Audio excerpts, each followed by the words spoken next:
না করে তোমাদের কোনো উপায় নেই।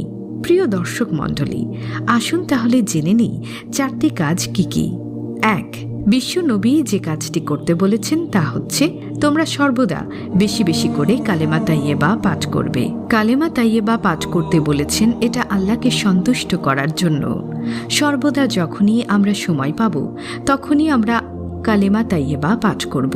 এটা আল্লাহর রাসূল সাল্লাল্লাহু আলাইহি ওয়াসাল্লামের প্রথম নির্দেশনা।